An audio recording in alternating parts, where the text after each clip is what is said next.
Hello and welcome. I've got a fun one for you today. It's a very recent one. This is from the Financial Modeling World Cup just this past weekend, but it's a case I really enjoyed, and it has a lot of interesting stuff to talk about in terms of model design and structure choices. So I thought I'd just do a quick video on it while it's fresh in my mind. So the case is called Lease It Up. It's by Anup Agarwal, who is a modeling genius I have learned a lot from over the years, including as I worked through this problem, learning a few more tricks. Um, and I will put the link down below. If you didn't take part this weekend, you can still get the case, which comes with all the assumptions, and at some point will come with a worked solution. I'm being slightly daring, recording this before the official solutions have come out, so hopefully I won't have screwed this up, but I won't technically know that for sure. But wish me luck. All right, so let's talk about the situation. We've basically got some big building or set of buildings with a few hundred different rental units in them. Many of them are currently rented, so we've got the rent roll as of the 31st of December of 2021 with the start date, the end date, and the rent per month. And then down at the bottom, we've got several units that are vacant. The units are of various different types, so there's whatever 20 or so different 18 different types, and aside from the type, they're all identical, so they all have the same square feet and the same initial market rent as of December 2021, which is provided in this helpful table here. And then finally, or not finally, but next piece of data we're given, several of the units have a contract for a lease starting in the first few months of 2022 already signed. So again, for those, you have the lease start date, end date, and rent. And then we're given a few general assumptions. So the rent roll is as of 31st of December 2021. We're going to model for 4 years, 22, 3, and 4. For the market rent, we're told expect 3% growth per year in the first year, 2.5 and 2, and we apply that monthly, I think. Just see. Where are we? Yes, here we go. Use monthly compounding to grow them according to the rules above. Then every lease lasts 12 months, and then you'll lease it to a new person, so you'll assume there's a lead time of 20 days to get a new person in. I'll talk about vacant units again in a second. And when you rent a new unit, you either go to the market rent for that unit, or you're subject to a cap of going up by 4% from whatever the previous rent was. So it's the lower of those two. Talk about concessions in a second. So for the vacant units, some of these are on this contract list and already have contracts, and then for the rest, we're told to assume we'll lease one out every 4 days from the start of 2022 until they're all leased. But for those ones, we'll be leasing them at a 10% discount to market because we're trying to move lots and lots of volume at a time, so we need to offer a discount. And then we're considering offering concessions, which kick in from the 1st of January 2022. And if we do that, so O is the sort of baseline, there's no concession at all, and vacancies are for 20 days. And then we're considering plans X, Y, and Z/Z. So under plan X, we'd offer 1 month of 20% reduction in rent. So the first month you'd pay 20% less, and we expect that would reduce vacancies by 7 days. So I've just added in this column here, which takes the 20 days lag and then subtracts off the reduction to say, okay, so in that case, we would expect a 13-day lag, a 15-day lag under plan Y, where you offer 2 months of a 10% discount, and a 17-day lag under plan Z/Z, where you offer 3 months of a 6% discount. I think that's all of the assumptions. I've got the sheet here in case I need to reference it, but hopefully I've got most of it in my head. So first thing I'm going to do is just quickly copy my assumption format down here, and then make this my picker for these guys here. So I'll pick which plan is active, and then I'll XLOOKUP that into here. Now this is a table, but I don't want it to use the structured table name because then it won't reference the next column when I copy it across. So I'm just going to go down 1 row more. That gets me to 23. I'll lock in the columns and then change that 3 back to a 2. And sorry, I'm actually doing my XLOOKUP the wrong way around. So first I want to look it up in there, and there I can take the table name because it's going to stay that way as I move across. So and I'll take this format, Okay, so, and then if I change my plan, you'll see this. So now I'm just going to refer to these assumptions down here rather than anything in these table as I work through. So for now, I'm going to set it back to the baseline, and then for the sort of bonus questions at the end, we apply the concessions. But now that I've set it up like this, as long as I reference these cells in particular, as long as I don't reference this one, but rather reference this one, then that'll make it a little bit easier to handle that when it comes. Okay, so let's do a couple of quick bits of setup. First thing I'm going to want to do is we're going to need to figure out the market rent for each subsequent month. So let's do that. So I'm going to add in the month ends here. Now, I'm going to do this with a dynamic array just because that's quicker, but I'm not going to do that in this cell because, well, let me just show you. If I do sequence 5 here in a table, well, as soon as you enter a formula in a table, it converts it to a value. And so if I enter a dynamic array, it doesn't even do that. So I can undo, and then it'll undo the tablification and give me back my 5 rows here, but then it's not part of the table. So the easier thing is to come up here and do it. So I want all the month ends from the model start date I've also applied some named ranges here, which I then promptly forgot about and didn't use. So I want all the month end dates for 36 months, and the comma means I'm laying them out across columns rather than down rows, and close. Format them as dates. And then May, I think, is the widest, so I'll take that. Do that. Okay. And now, if I put this down here, Alt ESU, then it'll expand the table. But now I still have my values working, so that's nice. So now I want to get the corresponding growth rate. Let's do it here. Growth rate. I'll put a little arrow here. And that's going to be an XLOOKUP again. And again, this time I don't want the structured table name because that won't copy across. So I'll just go here and then make it a 4. So I'm going to XLOOKUP that in here, returning from here. And my match mode, no, not my match mode, I do. I don't want an exact match. I want exact match or next smaller item. In other words, I want all of the 2022 month ends to map back to the start of 22 and get me my 2022 growth rate. So I'll do that. Obviously, I don't want that formatted like that. 2022, 2%. No. Exact match or next smaller. Oh, is this being formatted as text? Do 1 times, will that work? Yes. Okay, so just a quick check here. 1 times that will give me a date that's really a number, but if I just point at it directly, it looks like because it's a table header, it is converted to text, and so it's not showing correctly. So I just needed to add a 1 times in there to convert it back into a number that I can use in the XLOOKUP. So that's the annual growth rate, but we're told to apply it monthly. So I'm just going to say 1 plus that to the power of 1 over 12. This is a rare case where I will allow myself a sort of structural assumption. If I were being more picky and thought that this might change, then instead of using the power of 1 over 12 there, I could use my XLOOKUP to determine how many months are in this period. But in this case, I'm going to assume that's the way the data is structured. We'll just go with it. But again, if you wanted flexibility, you could use like year frac to figure out how many months are here, like this.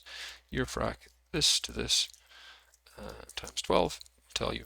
Oops, it's formatted as a date right now. It'll tell you there's 12 months in each of those, and then you could use that. But that's overcomplicating things. I'm not going to do that. So now what I want to do, and again, when you're in a table, I love table structured references, but you have to be careful with them. So I actually did this on the day oh, it's not doing it as a table reference. Interesting. I don't know why it's not doing that.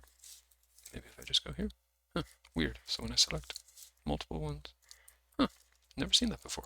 So I guess it was anticipating me. So what I did on the day was I said something like this times 1 plus this. And I'm just going to format that as a number.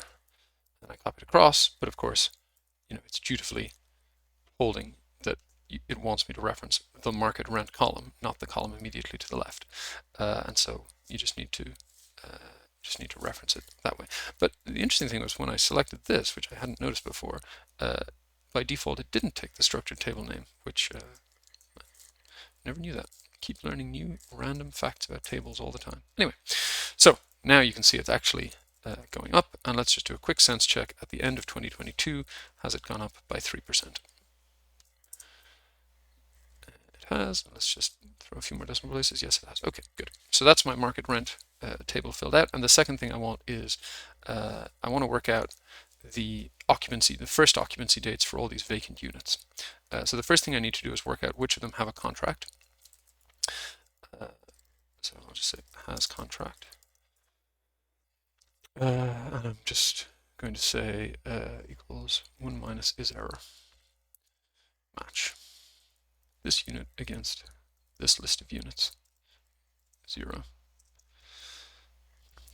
And so you can see 1382 has a contract down here, so that gives it, the match does not give an error, so is error returns true, so 1 minus that becomes, so is error returns false, so 1 minus that becomes 1, and 0 becomes the ones that do not have a contract. And I'll just number format that so that it shows up the way I like it. And so then I'll say for vacant first lease. Probably come up with a more eloquent name than that, but that'll do. So vacant first lease, I'm going to say equals if this. So I'll just double check quickly. So it's either 0 or vacant in this column. So I'm going to say equals if or this equals 0, this equals 1. So if it is currently occupied or has a contract, then it's not going to be a vacant lease. Otherwise, I'll just mark them X for now. Sorry, that didn't work. Oh, it's because then NA, otherwise X. Okay, so now I go down to where the vacant ones are, and you can see, okay, so my X's are the number of ones that I need to lease out vacantly. There are 55 of them, and now I need to kind of fill those up in order. Now again, so we're told they get leased in order of the unit number, and they're helpfully listed in order of unit number here, although we have to skip over the ones that have a contract. So the easier way to do this would be, let me just see, I think I've named these ranges. So I've got my start date there, and I didn't name that, whoops, say lease up days. So what I can say is,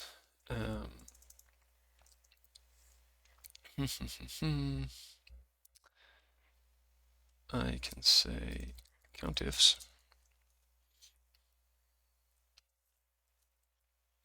So what I'm going to, sorry, let me explain it first and then I'll do it. So what I'm going to do is I'm going to count how many units down as far as here don't have a contract and are vacant. In other words, here it'll say 1 because this row is the first match, then 2, then 3, then 4, and then I'm going to multiply that number by the 4 days and add it to my starting date, and that's when it gets leased out. You could break this down over more columns if you feel more comfortable with that, but I'm going to go for, am I? Yeah, I'm going to go for type. Lots of different ways to do it. So I'm going to say count ifs where this, I'll lock in the row 5 at the top, but not the row at the bottom, where that is 0, and this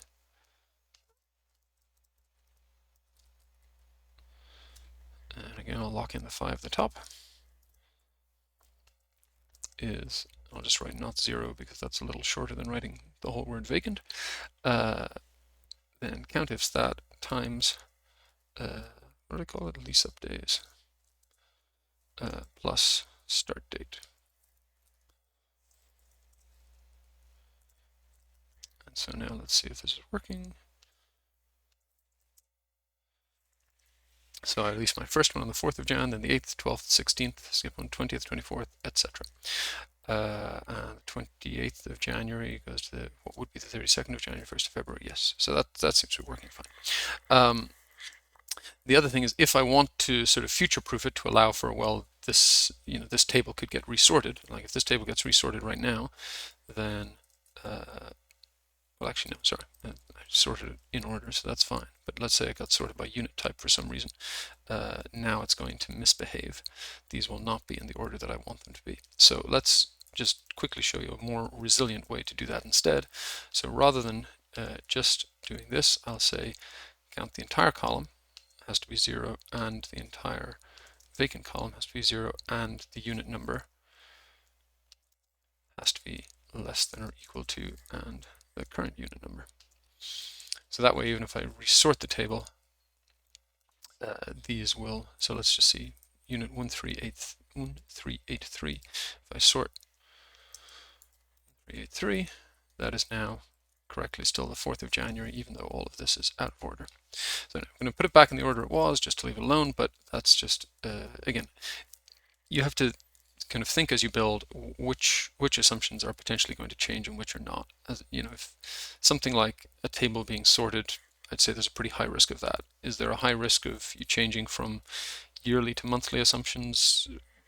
Probably not without a more substantial rebuild anyway, but you just need to think, you'll understand your business context better than me sitting over here. So anyway, all right.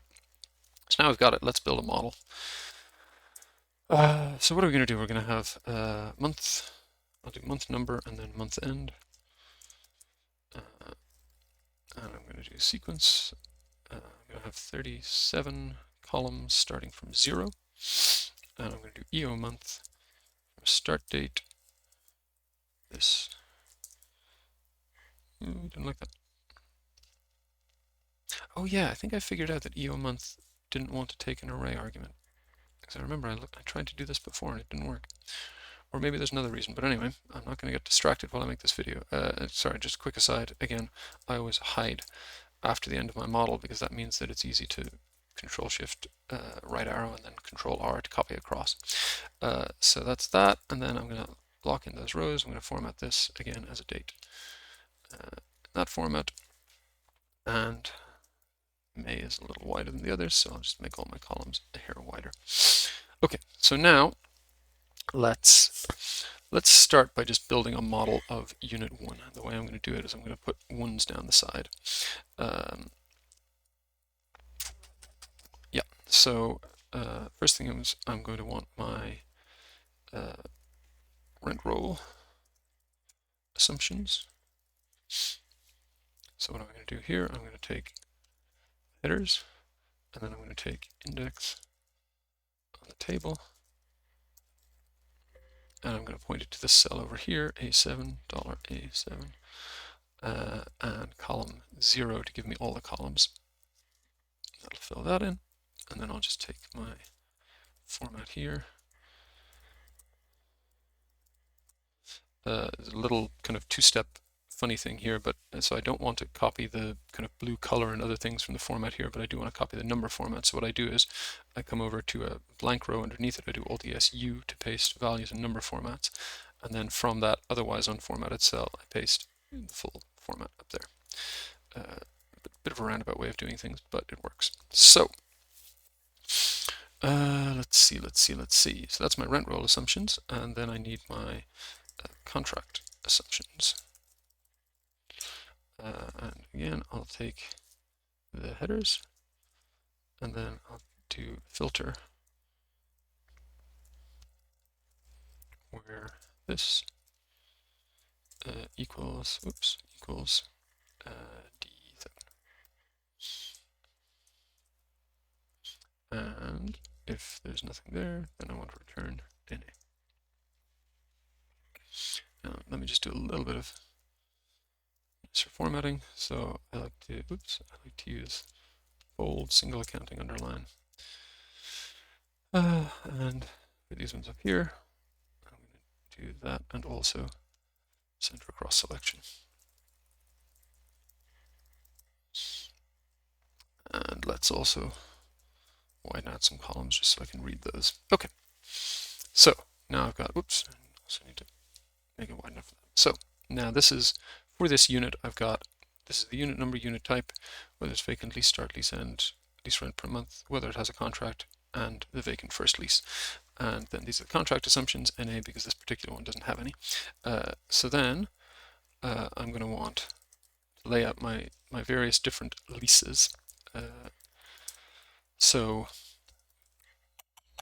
I've got my initial lease, then I've got my contract, might or might not exist, and then I've got to think about each extension is 12 months, and I want to model a 3-year period, so I may need up to 3 extensions. So I'll just call them X1, X2, and X3. And then for each of those, I'm going to be interested in start date, end date, rent, and then maybe some other things. So for my initial, I'm going to say if lease start equals 0, because that'll be how the blanks show up, then NA. Otherwise, lease start. And actually, I'll just do that for both. Obviously, these all want to be formatted as dates. So we'll come here, here, here. And then the rent, again, if this equals 0, then NA. Actually, sorry, that means that I can just expand this formula one more time. Okay, and then these ones I'll want to format as rent. Then the contract will just be if this equals NA, then NA. Otherwise, all of that. Let's just quickly try. What's one that has a contract? The third one has a contract, so let's just try changing that one to 3, and then that comes through. Good. And then extension 1. So I'm going to say if either of these exists, then it's the later date plus the lag. So if so where these don't exist, they show up as NA in this first column. So I can use count. If there's any numbers in this first column, meaning any dates, then I've got some prior lease. So I'm going to say if count that is greater than 0, because count ignores text, then I'm going to take the max of these two plus, what do I call it? Days, lag, lease, I don't know, Control F3. Lease, vacant days. Yes, I think I called it vacant days. Let's just quickly double check. That should be 20 at the moment, and it is good. So sorry, plus vacant days. Otherwise, then it's my vacant first lease. And the end date is just going to be e-date, that 12 minus 1. So everything ends exactly a year later. And then here, it's just going to be this plus vacant days. And then that formula, those can all copy down. And now I'm going to need to understand the market rent. And let's just, so I'm laying out all the kind of overall assumptions up here, and then what I'm going to get toward down here is laying out a monthly model. So let's market rent. And for that, I can just say filter. Sorry, I want to start in December. So I'll say filter. All of this, where this equals the unit type from here, which is E7.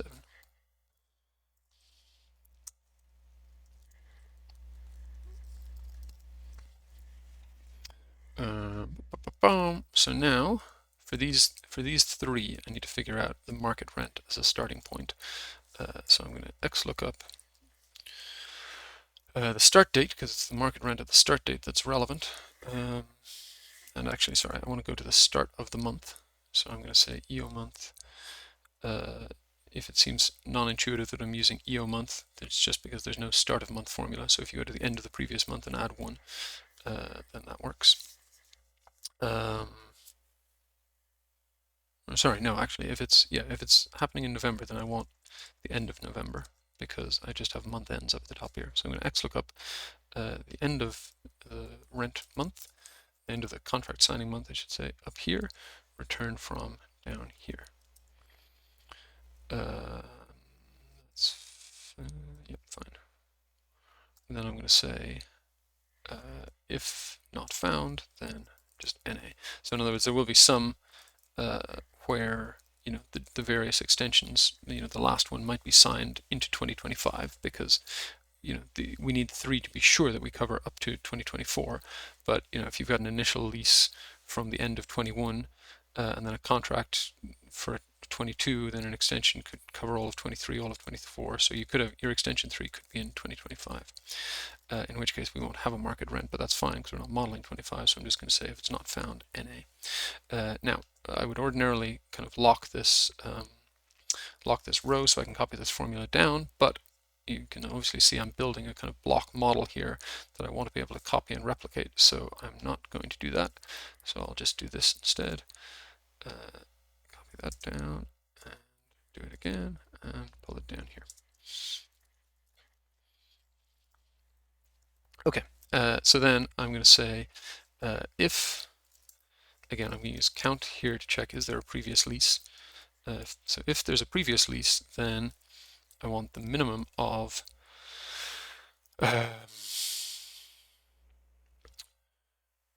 it's the minimum of the market rent and then the previous one. So when I was looking at the end dates, I could just take the max of these two because the contract would always end later than the initial one. But the contract rent in theory could be lower. So I better say if this equals 0, then this. Otherwise, take the contract period, and then that's times 1 plus, did I call it max something? No, I didn't call it. What did I call it? Maybe I didn't name it. Oops. Well, max increase. I didn't name it. I don't know why I didn't name that one. Probably should have. Anyway, so the smaller of those two. Otherwise, otherwise meaning otherwise if there's no initial contract, so it's initially vacant and there's no contract, then we want the market rent again, which is this guy over here, Q9 times 1 minus the market leasing discount. I'm just going to go back and name these because it makes it easier to read the formula. So I'll call it max inc, and I'll call this vacant discount, and then just plug these in here. Oops, not max ifs, but max inc, and this one is vacant discount. Okay, and then similar logic here, except it's a little simpler. So we just say min of this times 1 plus max increase and market rent. And sorry, I need to put in an if the market rent is NA, in other words, if the contract is starting after the end of our 3-year model, then NA. Oops, daisy. Jump me down to the end. NA. Otherwise, all that stuff. Cool. Okay. So now we have the market rent, contract rent.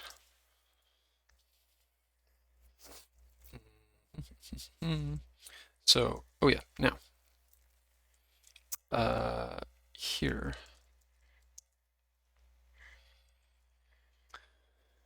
how do I want to do this? I think what I'm going to do is first rent month. So when I built this on the day, there's a thing about, something in the instructions about rent getting paid. Yeah, here we are. So rent gets paid on the same date as the signing date in every month, but if the lease starts on the 29th, 30th, or 31st, then it gets paid on the last day of the month.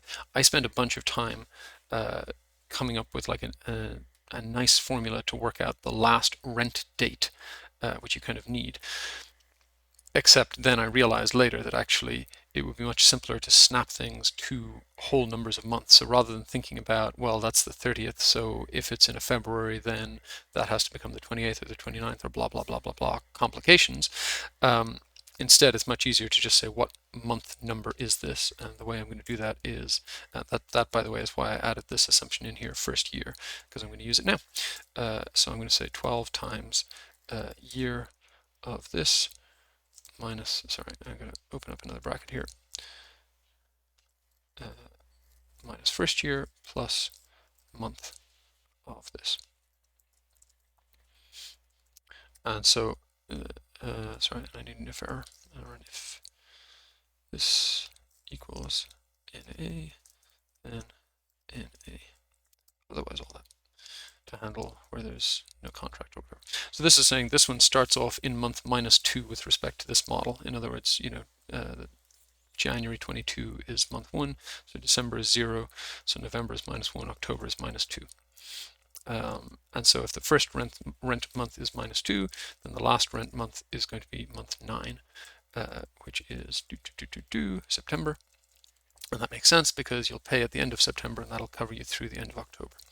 But so I don't actually need to leave that 9 there. I just need to know my first rent month according to this index. And then what am I going to do? Well, now my formula here is pretty simple. I can just say equals SUMIFS. I want to sum up the rent, which is here. Just lock in the columns, because again, I want to be able to copy the blocks down, so I can't lock in any rows ever in this model.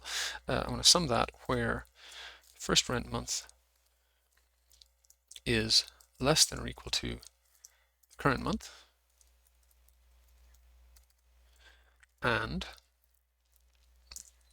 just copy all of this, and where it's greater than or equal to, sorry, where it's less than or equal to the current month, yes, and where it's greater than or equal to current month minus my lease length, which is 12 months, plus 1.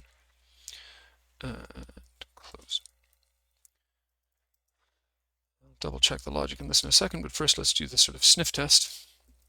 So we've got rent, and then in October we don't have any rent because we paid the last rent for the first lease in October, and the next lease doesn't start until November. So then we pay rent in November, then we don't pay any rent in November of 23 because the last lease ends on the 17th of November, which means the rent was paid on the 18th of October, and then we don't lease out again until the 7th of December. So that's all working fine. Sorry, just fixing something here. So let me just fix my number formats here because I like my zeros to show up as blank. So just quickly explain what I'm doing here. I have a format that works here, so when I come down to custom, I'm just going to copy that, paste, semicolon to give me what I want for negatives. I just put a minus sign in front of it and paste, and then semicolon for what's for zeros, and then put a dash. So once you get used to that kind of sequence, it's, let me just undo it again. You can kind of see, you go copy, paste, colon, minus, paste, colon, minus. And then you have a format that blanks out zeros pretty quickly. Anyway, so okay, that's contract rent. Then vacancy, which we're told is just if any vacant month, meaning any month in which you're not collecting rent in that month. So in other words, if that equals 0, then the vacancy is equal to the market rent, otherwise it's equal to 0. Again, we'll take that number format down, carry it across. Then the loss to lease is if we are renting, so if that's greater than 0, then it's the market rent minus the contract rent. Let me copy that across. Oh, sorry. So somewhere over here, my false is showing up because I haven't put in the second condition. So hang on, I got a message here. Is that? Sorry, 1 second.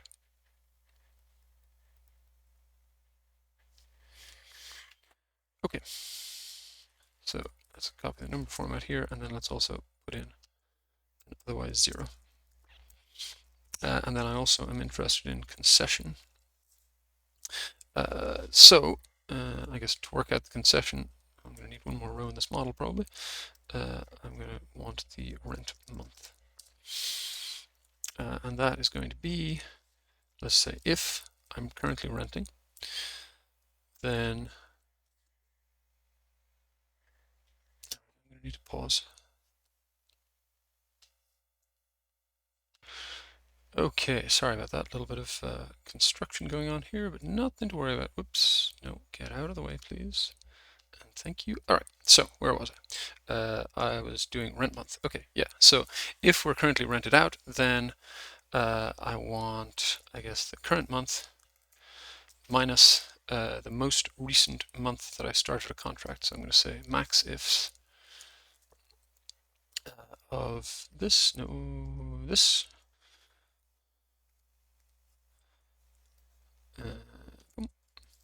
where that is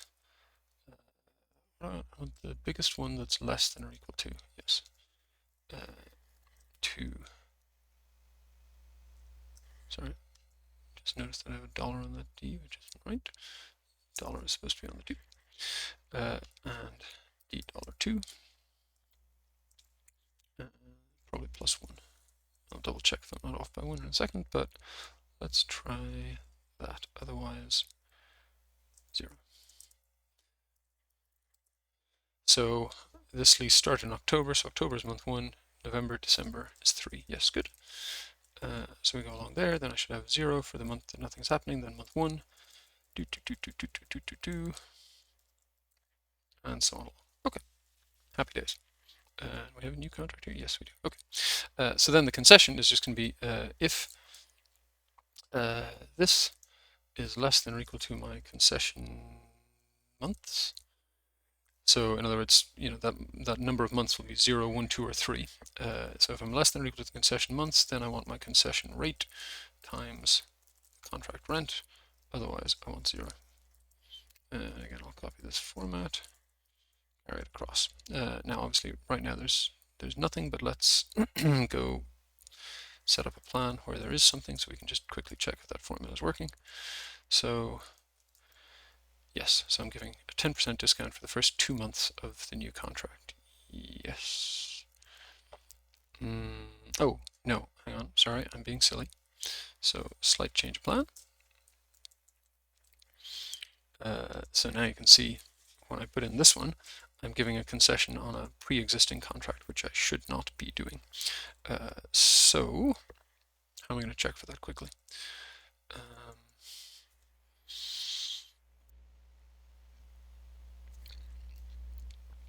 Oh, I know what I'm going to do. I'm going to check if the current month is greater than or equal to the first starting month here. So the thing I'm worried about is the concession is only supposed to apply to new contracts that start from the 1st of January. So this contract predated that, so should not have any concessions. It's interesting. When I originally read it, I assumed that the concession only applied to these extensions, but the question wording actually specifies it does apply. It includes contracted leases and new leases on vacant units, which I feel is a little counterintuitive because you've already signed the contracts. But I guess there's some, customer goodwill, fairness thing going on there that you don't want to upset people by making them feel like they missed out or something. So let's say that the concession has to apply to everything. But anyway, so what I'm interested in, what is the smallest month after the initial contract? So I can either do kind of that plus 11, or I can just take the smallest of these. So I'm just going to add an extra condition here. So if and that's less than or equal to concession months, and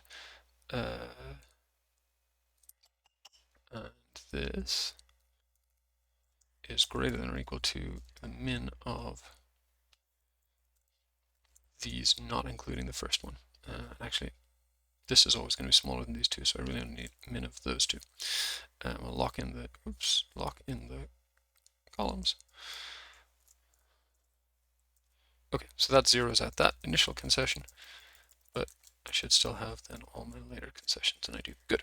Okay. So now I've got basically a working model of one unit, and now how can I quickly turn that into a working model of 318 units? Well, it's actually a relatively small jump from here.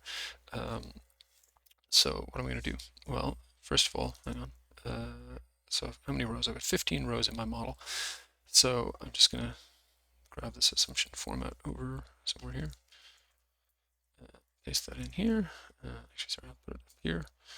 Rows 15. Now there are less jazzy ways to do this. Actually, you know what? I was going to do it a fancy kind of dynamic arrays way, but actually let's not overcomplicate it. Let's just do this. We'll make this red because it's a different format from the rest of the thing. I'm going to say equals that plus 1. I've mentioned before that when I reference an empty cell, I give it a fill so that I don't make a mistake of putting something in that cell later that messes everything up. Then everything else can just point to there. Now, let's just see. Hopefully we've got immediately a model of the next unit. And then we can carry on down. So let's just see. We need 15. We've got 318 rows, I think it is. Let's see, table units. 318, fine. So I need to go 15 times 316. 4740 plus 34, so 4774. So first I need to copy my starting model. And then I need to go to A4774. And the reason I'm being careful about the exact number is, again, you may have seen this before or not, but when you when I copy a block and then paste it into a larger block, if the size of the larger block is an exact multiple of the smaller block, then it will fill the larger block with copies of the smaller block. If it's not an exact multiple, then it'll only place one copy in the top corner. So that's why I'm being a little careful about sizing my block to select before I paste. And sure enough, that has pasted my remaining 316 copies. So that's good. Now I'm also going to have something here to say if, I'll have another blank cell to reference. I'm going to say if this equals this, then this plus 1, otherwise 1. So that's just going to give me a row count in each model. And why is that important? Well, let's do it this way. Let's say, now I've made my 318 copies of my model, but I realize I made a mistake in some particular formula. Well, now I can do this. Okay, I made a mistake in my market rent formula, so now I can go here, change something, and copy it down to fix them all. And then depending on the questions you want to answer, you may need to have other helper columns over here as well, with things like, you might want to have the unit number in the column if you want to be able to kind of filter on that. You might want to have the unit type in a whole column if you want to be able to summarize on that. But we've got the main things we need now, so let's just build a quick summary. And how are we going to do that? Well, first of all, let's just let's take all of this, copy column widths. Did that do the hiding? It did. Good. So then here, just point back over to here. And take the format as well. Oops. And then the pieces I'm interested in summarizing are these. And for that, it's a little bit like what I showed you in my last video. If you saw that, I'm just going to say sumifs. This, not locking anything, where this, lock in the column, is $C6. Actually, sorry, let me take the number format from here because that also handles zeros more nicely. So we go down there, across there, and that's, oh yeah, sorry, I should not really have copied the column widths from here because I was making things weird sizes to accommodate that. So let's just make everything here the same width. And then, so this is my monthly summary, and then I'm just going to delete that column. No, I won't delete the column. The reason I don't want to delete the column is because, here my column D is the same month as my column D here. So, in fact, if I added more helper cells here, like by type or other things, as I mentioned, then I'd want to add in more columns here. But what I will do is I'll just make them smaller because there's nothing going on in those columns. So that's my monthly summary, and then there were some questions. There were a few ratios to calculate as well. So there was the vacancy percent, which was the vacancy over market rent. There was the lost to lease percent, which is the lost to lease over market rent, and there was the concession percent, which is the concessions over market rent. Sorry, and I'll put a few more decimal places, carry across. Okay, so then now I want to have a yearly summary. And again, I'll have all the same variables. So let's do 2022, 2023, 2024. And here I'm just going to do some ifs. Where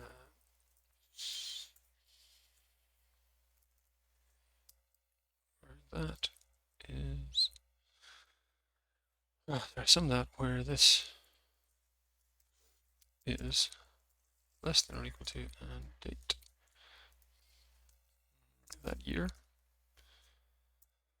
comma, month 12, date 31, and then the other side. So in other words, where the month is less than or equal to the end of that year, and where the month is greater than or equal to the start of the year, which is 1/1. I'll do a quick check that this is working in a second, but now. So we do that, and then we can copy that down for all the numerical ones, and then for the ratios, the formula should just be the same as here. Okay. So I think that's kind of it. Let's just see. Everything changes as you want it to. I'm a little nervous because I don't remember that number. I think that might be wrong. It's possible I made a mistake in here, but anyway, if I have, I still showed you the broad strokes of how to tackle it, so I'm not going to spend a bunch of time debugging now. What I do want to talk about at the end is some of the structure decisions. So this is obviously one way to lay out the model. I talked a little bit in my last video about deciding between kind of laying out in this kind of situation where you have sort of units and you have line items. Do you want to have a block per unit and then lay out each line item, or do you want to have a block per line item and lay out each unit? In terms of ease of writing the formulas, it's definitely easier to have a block per line item, because then within this unit block, you've got many different formulas, and then every other block is just a copy of that. It's a lot easier to write it when within each line item block, if this was 318 rows of market rent, they'd all have the same formula. And then contract rent, they'd all have the same formula and so on. But in terms of human readability, I prefer this mode, because then you can say, okay, so let's look at what's happening for this particular unit. You can see all the assumptions, how they come in, how everything factors through. And then, if you want to get the equivalent of, let's say, my rent table that I would have laid out the other way, then I can just filter on that, and that gets me there. I'm going to have to pause again. More construction fun. I'll be back soon. All right, sorry about that. This video is getting a little bit on the long side, so I'm going to try and wrap it up. But anyway, what I was showing you here is just, if you do lay it out by unit, then you can filter this and get back the same kind of table as you would have if you lay it out by month. But when the number of units is much greater than the number of line items, as is the case here, then to me this is a much more kind of human readable layout. But let me show you a couple of other approaches. First, let me show you, this is the one that I actually built during the exam, which is far from best practice, but it's a good kind of demonstration of I mean, look, you can see I've left in a broken ref error here because at some point I deleted a column that was pointing to this is quite messy. And so a couple of things here. You can see I broke it out. The different pieces I was talking about. So first I said, I added a thing to check if it's a contract, then I added a thing to check if it's vacant and no contract, meaning needs to be leased out. Then I did a count of those just by doing a sum down as far as here, and then I used that to convert to the date. So different ways you can do that. But then same basic idea here. So I did expand this rent table in kind of much the same way. And then so what did I do here? I said I took the list of units, types, the row of the type in the type table over here, so that I could pull in the square feet, which is used for some stuff, and then whether it's initially vacant or not, and then the market rent, again the initial market rent. This, by the way, is why I deleted a column, because I foolishly put a fixed 3 in my VLOOKUP.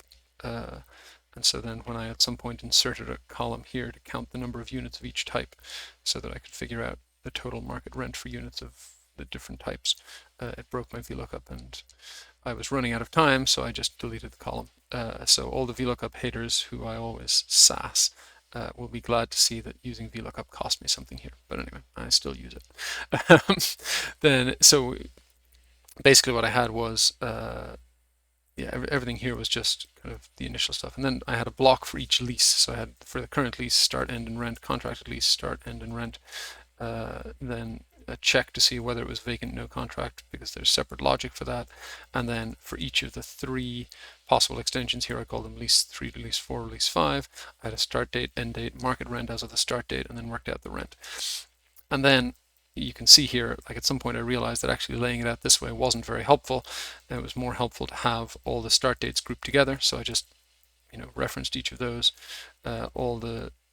then this is where I was saying I did a whole complicated calculation for the last rent date. Really just very convoluted, when all I needed to do was snap it to a month. So, let's say snap this to the 1st of October and then go 11 months forward from there to say, 11 end of months forward from there to say, well, the last rent month is going to be the end of September, rather than working out the exact date, which has the additional complications. But anyway, you live and you learn. And then I laid out all the rents here. And then what I did was basically I had one huge block, a little bit like what I was showing you, for each unit. So I had, this blue block is rent by month, and I did a sum ifs here, kind of like what I did in the other one, where, if it's greater than or equal to the start date and less than or equal to the last rent date, then give me that rent. And then I did another, then I did another block that was market rent, and that was just looking up in here based on the matched row. And then I did another huge block that was the loss to lease. And then I was trying to build a block that was the concessions, but I ran out of time here. I had a slightly complicated formula here. It wasn't working out. I found myself with like 8 minutes to go, realizing that I hadn't modeled the concessions yet, and thinking, I think I can probably model the concessions in 8 minutes. Totally failed. But anyway, so, there are some appeals to this layout if I obviously came back and tidied it up a little bit, like laid it out in the right way to start. But I like this one a lot less, because you can see, just like looking at one unit, trying to figure out what's going on, you have to scroll across dozens and dozens of columns. It's super messy. Just another format to show you. A couple of months back, I don't know, a little while back, Anoop and I did a video. So Anoop, the guy who wrote this question, the two of us did a video on the FMWC channel. I'll post a link to that if I remember to do so, where we talked about modeling debt waterfalls. And one of the things he showcased in that was, the part of the kind of operation setup for the debt waterfall was it over here? It doesn't matter where it was having various different leases and renewal dates and rent increase dates and so on, which you could model sort of across like this, as most people did. But what he showcased was a different way to lay it out, where rather than looking at every lease every month, you looked at each lease period. So you say, well, model start period is the 1st of January, from there up to the first rent change date, and then from there 12 months, 12 months, 12 months. How many months are in scope? What's the rent? Rent per square foot in the area and the total rent. And then this allowed for rent-free months, just like the concession period. So I had it go at building my kind of version of this. Again, just a different way to get at it. But so if you lay it out this way, you say, lease start and end date, very similar to how I laid it out above. Market rent at the start and the rent. And then I just have a first rent month and last rent month. So here I'm just snapping that back to the start of the month, and here taking 11 months later as the last rent month, and then concession month, etc. And then you just repeat this. So the nice thing about this is that it's much more compact compared to the one that I kind of walked through all the build of here. You've got this like very wide 36 column model and a lot to jump around. if a human being wants to look at this and say, okay, what's going on with unit 1381? Well, from the 1st of Feb to the 1st of Feb 21 to the 31st of Jan 22, it's leased for 1,003 a month. No concession. There's no contract, so the next extension starts on the 15th of February of 22, goes to etc. It's a sort of more it's a much more kind of condensed format. And if you lay it out like this, with all your start dates, end dates, and rent down a column, then it's relatively easy to build a summary like this. Again, just off of sum ifs, where you say, if I'm within the rent period, then give me the rent, and if I'm within the concession period, give me the concession, and so on. Obviously, the challenge with this is, again, the sort of auditability of, okay, so let's say I want to say, okay, justify this 466,965. Well, you can't, you can't kind of go to a specific column that is a month or a specific row that is a month, because, different months occur in different rows in different parts of the model. So in other words, if I filter to like row 3 in all of these, I've got, here it's this set of months, here's this set of months, it's all always different. So that doesn't work. But what you can do is if I add in, which I did, like a vacancy row for each period, just to make sure that every unit shows up, then what I did over here was, I'll hide that for a minute and come back to it. I just set up a simple filter column that says, if this month contains this rent period, then show that. And that filters so that I only see 1 unit per month. And so then if I'm interested in what's going on in February of 2023, then I can say, okay, this unit is on its first extension, it's from here to here, this is the rent, this is the concession, from here to here, etc., etc., etc. The other kind of challenge with this format, and again, I'll show you a sort of simple workaround remedy, is, we've got the market rent escalating monthly, but our rent is fixed for 12 months. So it makes sense to have, just one rent in this row. It's a little more challenging to have just one market rent in this row, because the market rent will be 12 different values. So that this column shows the market rent at the start, but you don't have all 12 values. So again, just as a workaround to that, what I did was basically look it up just for the month you've highlighted. So here I'm finding the market rent for February of 2023. Contract rent I can just take straight from the table over here. I'm just putting them all together for ease of reading. Then the vacancy is just the usual formula. Lost lease, just the usual formula. And then the concession, again, I can just check if I'm in the concession period. But then the nice thing about this is, once I have all of these and I filter to a specific month, then let's say we said we were interested in auditing April of 22, then let's just, and I've made this a drop-down list linked to the list of months, which I made a named range over here, month list. So let's say I'm interested in auditing April of 2022. And I come here, I refresh the filter, and now I can see, sorry, I need to shrink this a little bit so that you can see the sum rows at the bottom. So I think if I put it there, you'll probably be able to see it. So now I can see my market rent is 579,987, which matches that. My contract rent 466,695, 965, sorry, matches that. Vacancy 82,408, concession 14668, and lost lease 3614. So that then you kind of get back with just a few more columns, you get back the auditability, but you keep the kind of compactness. Like in total, this model uses like maybe a third as many cells as the other one I showed you. So that's kind of an interesting trade-off there. That's basically what I really wanted to kind of talk about in this video. Is what I love about this problem is that it's not trivial to figure out the right way to lay it out. I always enjoy kind of doing these FMWC rounds, but I guess the sort of potential negative is sometimes it feels a little cookie cutter, just kind of laying out another another 3-statement model, and maybe you'll make a mistake and maybe you won't, but there's not a lot of creativity to it. So that's what I really liked about this one was, I had to spend some time, and as you can see, I made mistakes and kind of set things up badly and had to double back and so on. But I liked that aspect of the challenge, that you have to think about how you're going to build it, what's an efficient way. And as you can see from just a few of these different ones I've shown you, there's not just one perfect way, depending on, depending on exactly what information you want to be able to see, who you want to be able to show it to, how much you value compactness versus kind of ease of auditability, that kind of thing. There's lots of different ways you can lay it out. And then whatever way you do lay it out, if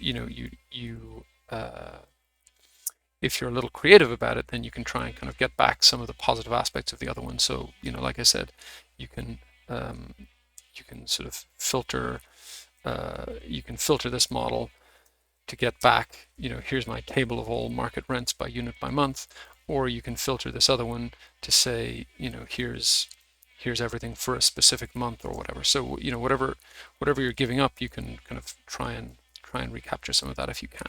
So to me, that's kind of the really interesting aspect of this kind of modeling. I think that's all I've got for today. As of when I checked before I recorded the video, the results are still not out yet, so I don't even know if I got the answers right on this, but hopefully I did. I know I didn't get the last few right on the day, but we shall see how it goes. Wish me luck, and I'll see you next time. Oh, and if you're waiting on my next AFM video, that is coming this week.